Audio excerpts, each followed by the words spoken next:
Hello,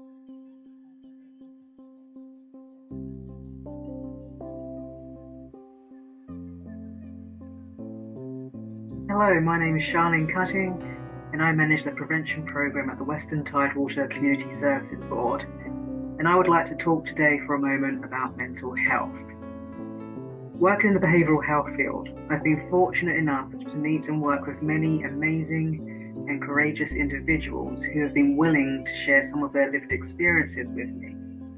From stories of trauma to addiction, grief and loss, all of them shared with me one common theme, that at some point in their life, their mental health had been impacted because of one or more adverse experiences that for a variety of reasons they could not address or speak about openly at the time.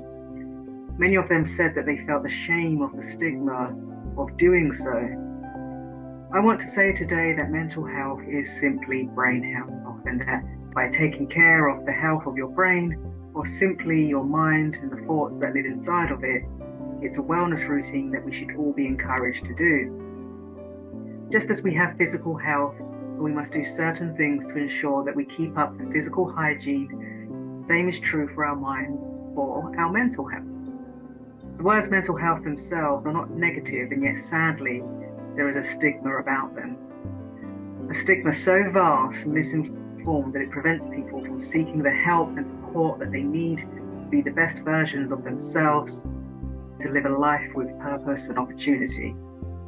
Stigma is poison to connection, to visibility, ambition, empowerment, and personal freedom. It blocks a life of autonomy and choice, and it is also a symptom of ignorance and fear.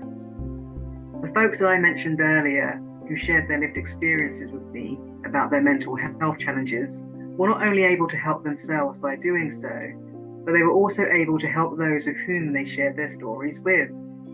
By normalizing their experiences and having them validated, they were able to overcome adversity and knock down barriers, which in turn can only lead to healthier communities that we want to see and be a part of, where we feel included, never excluded, for just being ourselves.